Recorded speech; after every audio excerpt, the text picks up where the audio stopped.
Masse. And I'm Jeremy Masse. And this is our very first YouTube video for Masse Art Studios. Who are we? Well, I'm a Brit. I've been in the States now for 10 years. This is my beautiful husband, just recently married. And it's because of him that we even started the whole Masse Art Studios. I've never really considered myself to be creative, artistically creative. I've come from like a business world and I have a corporate job and I can't draw and I really couldn't ever paint. But because of the pandemic, Jeremy started watching tons of YouTube videos and I saw the Dutch pour and the acrylic abstract art and I really loved it. It kind of made sense to me, kind of logically it just made sense. So after watching a million YouTube videos with amazing people like Molly's Artistry and Canella Sirocco and Rinsk Buna, I'm sure I butchered that, people like Mixed Media Girl and Sarah Mack and Tictus Colour Art and tons of people that we absolutely love, I decided to have a go at it and then literally became obsessed. And to the point where we've just got our own studio, which I use at the weekends and the evenings. And we thought, what better way to kind of share what we're doing than set up a channel and share it with you face to face. What about you? Well, I'm Jeremy and I grew up in Louisiana. Moved out to California because of this one right here. You're welcome. I love art. I've been doing art since I was little. Whenever I saw this, I got really interested in it and showed Lee. It was so great seeing him get so fired up. We just, like he said, started this art studio, and today we're going to run through a couple of pieces with you and show you how we do our artwork. Now there's a ton of channels that you can choose from, and we will link all of them in the bottom of our YouTube channel. That's not so cool to say. But what we wanted to do is be a little bit different because there's tons of people out there doing this. And so what we thought we would do is use the same colours, but in two completely separate ways. So it's kind of a way, hopefully, to show you that you don't need a ton of paints to do different types of techniques and produce some really great artwork. So I'm going to do a Dutch pour. What are you going to do? I'm going to do a cup pour. Okay, which I'm not that great at. So I can do cup pours, but I definitely prefer the Dutch pours. So let's show you the paints and then get painting. All right, so let's show you the colours that we've chosen. And don't forget, we're going to do the same colours, but on two different styles. So first off, we've got Artist Loft Light Blue. And then we have Arteza, which is the gold. We love the Arteza paints, especially the pearl paints, because they're really cool. We have an Artist Loft Phthalo Blue. Excuse the tram going past. We then have Artist Loft Light Violet. And then we've got the Phthalo Green by Artist Loft. Everyone uses Phthalo Green. And then we've got the Pearl Chartreuse by Arteza. Which is one of my favorites. Right. I don't know why you love this one so much. I do love it. But yeah, those are the colours that we've chosen. I'm going to flood my canvas with white, so I'm going to get to that first. But let me tell you, so we're here in California, in Oakland to be exact. I moved from SoCal up to NorCal just over 4 years ago. And we don't have air conditioning here in Northern California because really you don't need it. But we're going through a heat wave right now. And it's about, what would you say it is about now? Like 82, 85? 85, yeah. And it's like 9:30 in the morning. Now most people, especially you guys out in the south, will be like, that's nothing. But we don't have AC. So like we're literally, what do you say, schwitzing? Schwitzing here right now. It is so hot. All right, so what I've got in this pot here is our acrylic Montmartre titanium white. And for anyone that's just thinking about starting off with any kind of pours, one of the things that you need to know is that you need to mix your colours with some kind of pouring medium, as well as your whites, your background colours. What we choose is Floetrol because it's easy to get, and we really like the results that you get with it. Floetrol comes in all different sizes. We use the big gallon size of it. We can get this for like 15 bucks from our local hardware store. If you get it off Amazon, it's really expensive. So go to like Home Depot or something like that and get it cheaper. The thing about Floetrol is you do have to strain it because you get all sorts of bits in it. So make sure you strain your Floetrol first, and then when you mix your colors, mix them up really well, because there's nothing worse than doing a really beautiful painting and then when it dries you find out you got like lumps of paint in it, which is a real pain. We kind of do a mixture of, we do a mixture of 2 to 1. So if you do 1 ounce of paint, you do 2 ounces of Floetrol, taking it up to 3 ounces. Or if you do, 200 milliliters of paint, you take it up to 600 milliliters, you've always got 2 to 1. And then for the Dutch pours, I add a little splash of water because we really want the paints to be super fluid, because we're going to be able to blow the paints, hopefully with a hairdryer, to get the result that we want. Right, so let's flood. Okay, so one of the things that Canella Sirocco talks about is this OXO large omelette scraper. And we've heard her talk about it for months. And we use all different techniques for flooding our canvases, and we would hair dry it, blow dry it, or we would just tilt it. This thing that Canella talks about is a game changer. So it was $10 from Amazon, super cheap, but it really does help you just manipulate the paint really easily. So you don't have to get this, you can totally just use a popsicle stick, but we are all about making things easy for ourselves. So that's exactly what we did. We're using our Lolly silicone mats underneath. We've got an extra large pea pad on top. Why do we use the pea pads? Well, it just soaks up the paint and then you can just pick it up and throw it in the trash. So for us, it's just really easy to use. All right, so there's a million different ways to flood the canvas, as I said, but what I like to do is make sure that I've got the edges flooded, because I'll push some of the paint over the edge and then I'll just go into the middle as well. If you have too much paint on your canvas, it's okay, because you can just tilt it off. You can, make sure that you've got just the right thickness for the paints on top to flow. This thing is really awesome. Yeah, it's my favorite. It's actually the first time I've used it today, and I can already see why you love it so much, Jeremy, because it's really great. Now, we opened a new bottle of Floetrol today, and for some reason, it was so thin compared to every other gallon of Floetrol I've ever used. I mean, it felt really thin. So, this may not work, because it looked really thin. But you know what we're gonna do here, regardless of whether it works or not, is show you the outcome. Because not every painting that you do is gonna come out looking amazing. So I am a tilter. I like to tilt my base coat. I've just gone back to that just to see what kind of result I get.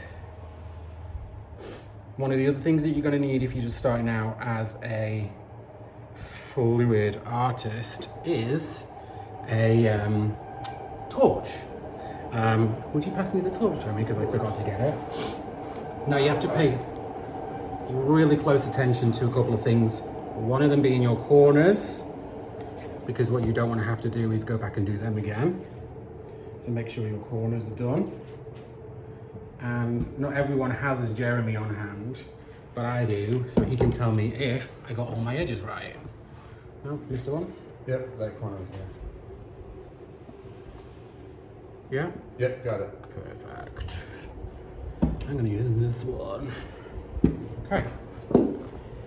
Right, so the whole point of a Dutch pour is to have a really good base coat of a colour. It doesn't have to be white, it can be any colour that you want. And then once you've got that base coat, you're going to layer colours on top, and then you're going to blow it out with the hairdryer to create some kind of design. Now, there's different ways people do this. People will put a circle in the middle and blow it out, kind of looks like an orchid, or Canella loves to do like the lines and blow it out. I kind of mix it up, just whatever feels right with the colors. So that's what we're gonna do. First, I'm gonna torch. So hopefully what you can see, or maybe you can't, is all these little air bubbles that are popping inside the paint. Now you don't want to scorch the paint because you're not trying to burn it. All you're trying to do is just pop the bubbles. Jeremy just reminded me I'm still wearing my wedding ring, so I'm going to take that off. Thank you so much. All right, I'm ready. I'm going to do this. So when you're, sorry, go on. Do it. Do it. When you layer your paints, it's kind of, there is an art to how you layer it, but it also is kind of like, you know, a bit of a wing and a prayer. The paint that you put on the top is normally the one that's the most predominant color in the actual picture. But really what I try and do is layer from dark to light, because that's just the way I prefer to do it. And I'm gonna go a diagonal stripe with a little bit of a wave in it. So first off, I'm gonna start off with the phthalo blue, and I'm gonna lay that one down first. Now I only want a thin stripe of phthalo blue because I'm gonna be putting a lot of paint on top. You can already see how thin the white is because it's already starting to separate. Okay. All right, next, I'm gonna go in with the chartreuse. Lay that one on top. Different thicknesses. Okay, next, I'm gonna do the phthalo green. Yeah, I'm really interested to see what's going to happen with this because I've never had this white base so runny before, but we will see. Now, gold tends to overtake whenever you do pours, so I don't want to put it on the top, although I do love gold in every picture that I do. So I'm just going to do a really thin line of it. Next, to the light violet. Again, I don't love this color, so I'm just going to do a really thin line of it. But I do love this light blue, especially with the darker blues. And hopefully this will go really nice with the chartreuse. So let's do this one too. All right. Okay, now I'm scared. All right, so there are different ways of even now blowing out the paint. Some people, Rinsk for example, she loves to blow her white over the colors and then blow the paint out. I started off doing that and then I just didn't find that I was very good at it. It didn't work for me. So I prefer to do it now, which is the way Canella does it, and that's just by blowing out the paint into the white.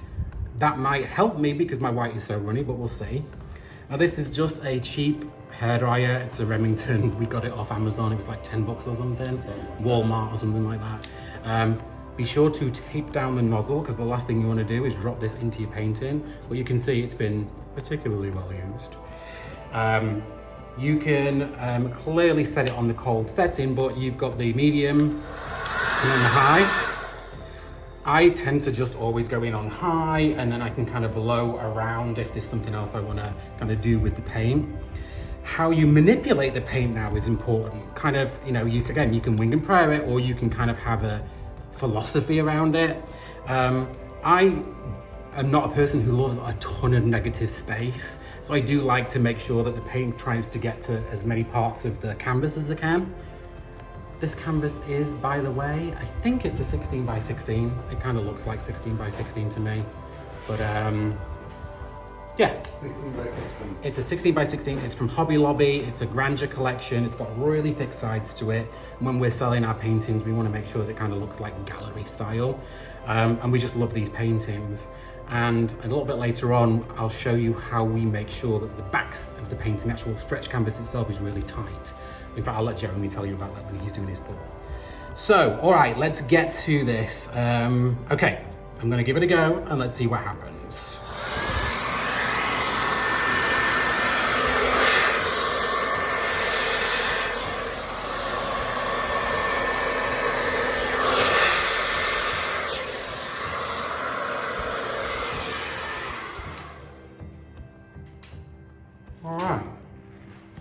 So, I don't play around with the hairdryer much more than that because I feel like for me personally, and I guess this is just where my kind of inexperience comes, if I start to play around with it, I really like muddy up the picture and it can become like really muddy. I think it's a little muddy already just because of the way that the white is. Personally, I think I would prefer the white to be a little thicker.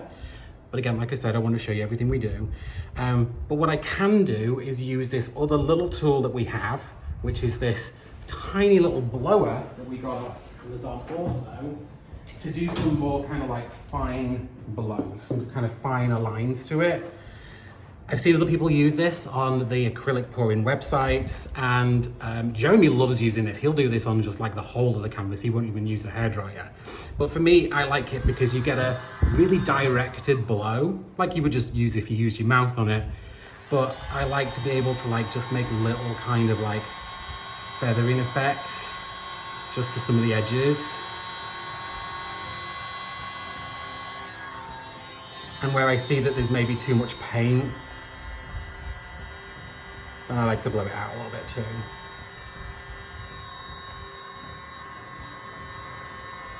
Get some of the negative space back, get some of that light back. And hopefully what you can start to see now is some of the cells popping through. And why you get those cells is A, because the paint's layering on top of each other, but because the Floetrol is helping to create that. I don't love this bottom bit here, so maybe I'm just going to take that all out. But I do like the green underneath. Now whenever we watch people do these pours on TV, we're always like, stop, don't mess with it. And you could well be shouting the same thing, but you know, it's kind of you see what you see. What do you think, Barry? I like it. Which he says to everything I do, even when I hate it. Because you're sweet. Kind of blow that part out and look at That like feathery bit. Yeah. I was thinking exactly the same thing. One of the really good things about having another pair of eyes is it can kind of help it. And I see that there's a lot of white here because you can kind of see the colours underneath. Just a bit worried about making it super muddy, but I'm going to go for it. Because, you know, it's art.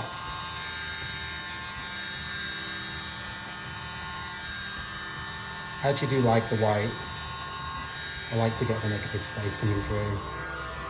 Yeah, I like that.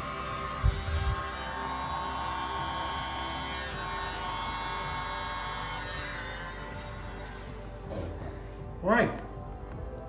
I'm not going to mess with it anymore. What I tend to find, especially with a thinner base coat, is that it will kind of fall back and envelop some of the paint again. So when this dries, I'm fairly confident that it won't be quite so colourful. But if it is, I wouldn't hate that either. The blues are definitely my favourite colours. I love the golds, I love the greens, so I'm pretty happy with it. Definitely gonna play around with that base again because it really shouldn't be this thin, but you know, is what it is. All right. A couple of things. Let's make sure that we grab a popsicle stick and you go around the edges of your painting. Why do you do this? Well, you know, you've blown paint off the edges, and so you get these little drips. These little drips will continue to drag the paint off the canvas if you don't get them all. And I think I've missed some of my edge here. So I'm gonna just go back over this. You see the paint that's mixed underneath. Am I missing anything else, Jeremy? Yeah. You just need to do the bottom, I think. Okay. Got it. Thank you. Everyone needs a Jeremy. All right, that is it. The cup pour is. So, the cup pour is you just pour the paint. You're gonna start with a bit of white, you're gonna go straight in with this. Straight with the blue. Cool. So I'm doing the blue, then I'm gonna go into the gold. Why do you pour it down the edge? Why do I pour it down the edge? Mm-hmm. To stop the colours mixing? Yeah. Yeah.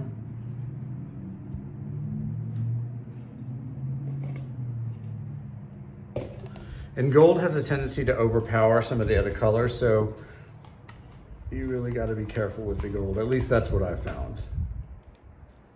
It's the same with the pores. A little bit of the green.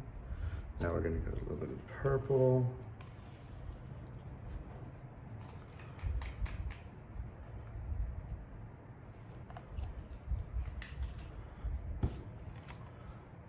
Trying to keep them all in order. That's my white. One of my favorite colors here is chartreuse.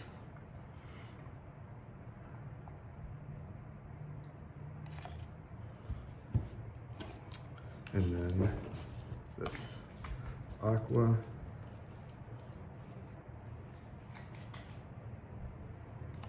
And I'm going to do this all over again until the colors are all out of the other cups into this cup.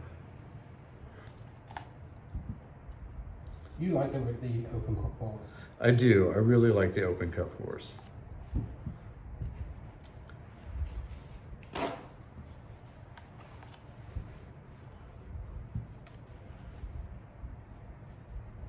How long would you say you've been painting? I've actually been painting since the 2nd grade. I got into art back then. How old is that? I don't understand still grades here. How old is that? Oh gosh. How old were you like in 2nd grade? I don't know, like 10, I think, something like that. I don't know. So for us, that's just as we start what we call high school, and we would have been in 5th grade. Oh, very weird.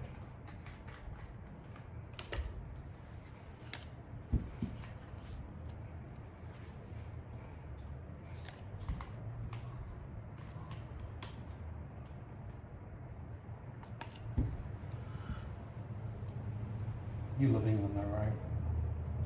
I love England? Mm-hmm. Yes, I do. I really love England. I guess that's why you married me. You were definitely a perk. to a British passport. All right, let's. I love the one thing I love about the cup pours is seeing the colours in the cup. It's really cool because you can kind of like guess what it's gonna look like on the canvas. Yeah, I've done this a few times and it's so interesting what happens. I don't think you could ever layer the colours in the cup in the same way, or even if you did, and then pour it and get anything near the same kind of canvas twice. Oh yeah, you never know what you're gonna get. There's the train again. Yeah, there's the train.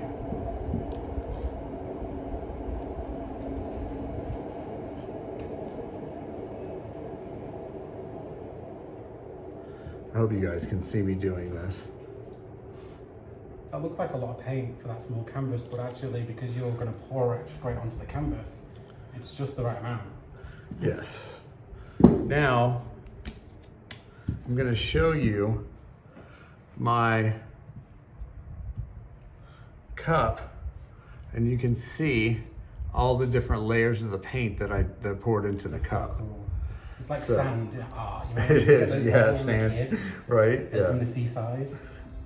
Okay, so now what I'm going to do is I'm not going to flood my canvas. I'm just going to pour some of the white paint in the center, so that way whenever I start to move and stretch, what's called stretching the paint on the canvas, it'll move easier, more fluid.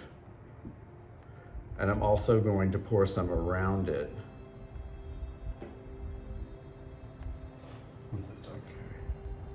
Now your white paint is the consistency that I would have wanted. So how did you mix your white? It's 2 to 1. Did you put any water in it? No. Yeah, I think this batch of Floetrol for some reason is thinner. So I don't think we need to do water. All of my paints are a little thicker than what Lee did. They're all 2 to 1 ratio. All right, I'm gonna start my pour. That's an exciting part.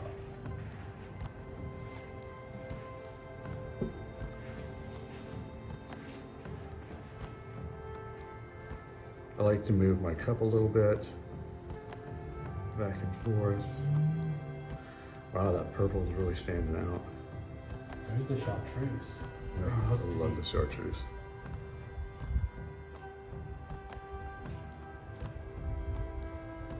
Okay. Yay! Yay! The cup is so cool, like on the inside now. Let's see here. Now I'm gonna pour a little bit of the white paint around it so that way it's easier to stretch.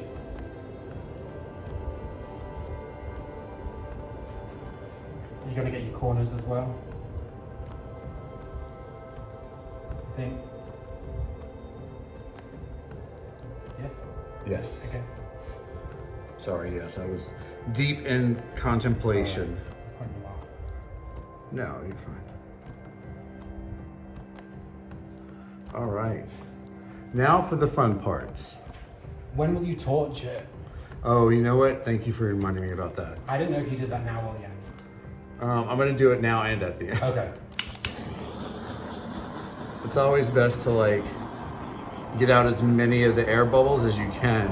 And also, it also makes nice little cells in it too. As you can see, some of the bubbles are opening up and making some nice cells. Now you don't get as big a cells as I do in Dutch Core because you're not really putting the paint on top of each other, right? Yeah. Is that fair? And there's a huge, is that a bubble or is that a lump of something in the white paint near the very bottom? Oh, what is that? Okay, so it's not mixed. Take it off. Yeah, we're gonna just slide it off. Yeah, thanks for seeing that.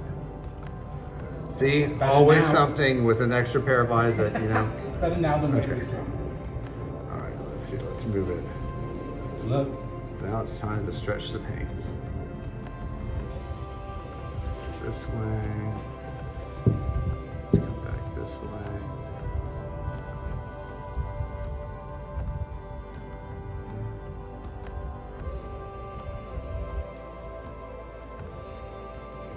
This corner. Let's go to this corner over here. What I also love about these pours is that when you anchor the paint over the edge of the canvas, that's when it really starts to like stretch it. Yeah. You can kind of start to see some of the colours opening up in that way.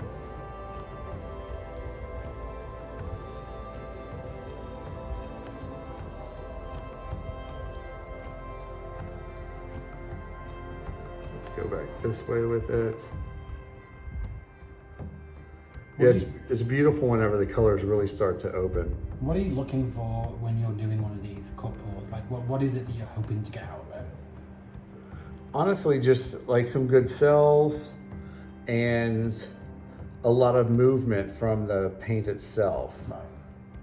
Because I guess if it's moving, it means it can stretch. Yes.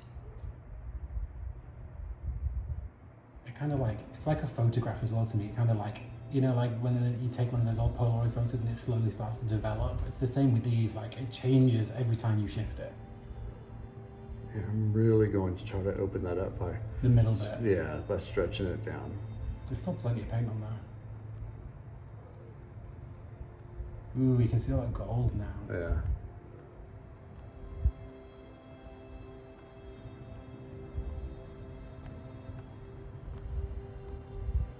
Okay. Pull it back down this way a little bit. Hope you guys can see me doing this. And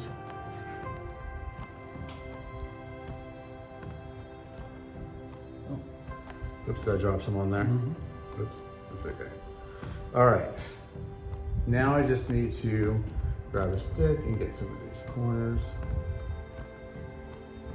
Just holding on to it.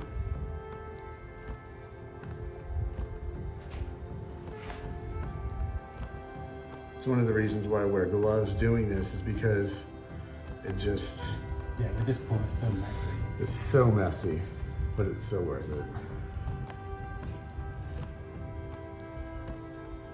See, I have heard people, Molly's artistry, Molly mentioned, for example, that like someone came up to her at a craft fair and said, this is an art, you know, my kid can do that. And you know what? That's totally fair. However, what's art to me is the way that the paint's been manipulated and, you know, the final product. I would have stretched this out more if it was mine, but that's just because that's the way that I would see it. You might have not stretched it anywhere near as far as we've gone right now. So, you know, it's all about the composition is what to me makes it all unique. Now, unlike Lee, I do play with my paint. Right. There was something chunky in there. Is it unexpected? I don't know, so weird. All right, where's my green?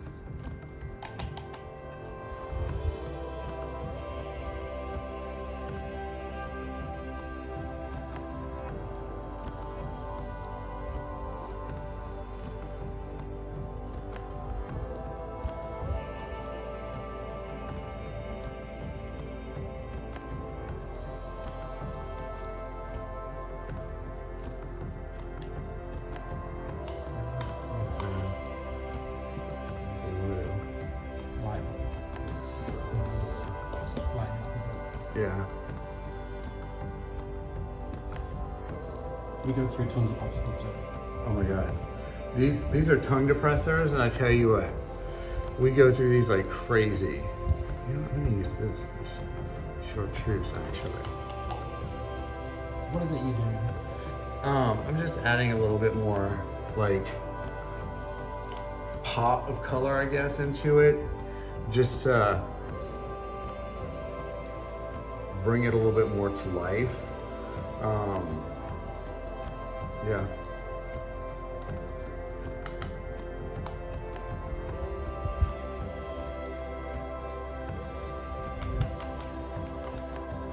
I think I kind of like that.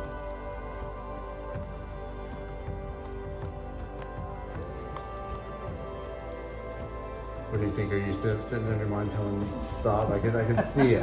I can see it in your mind. Your mind is like, stop! I'm not saying a word. Other than, no. It's your painting. Yeah, no, I'm good. I'm good with it just like this. And that is about it, guys. I hope you like it as much as I do. Bye.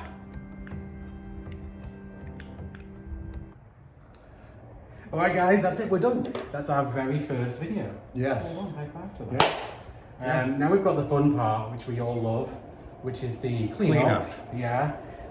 Washing our paint pots and doing everything else, putting it away, putting paint canvases to dry, and then we'll show you them. We'll show, yeah, as soon as they're dry. We do have a couple of things to talk about. First off is our Etsy store. These two pictures, I don't know if they'll make it onto the store at some point, but we certainly have lots of other art that already is. So you can find us at masseartstudio.etsy.com. And then we also have an Instagram page, which is www.instagram.com/Masse Art Studio. So you can follow us on this journey. As you can see, we're just starting out. So we're just going to get better and better and better at this. We'll have better technology and hopefully produce better pieces of art, hopefully that you guys will enjoy. That's it. Yeah. Now let's go like clean up and dry off and go home. Bye guys. Bye guys. Have a great day.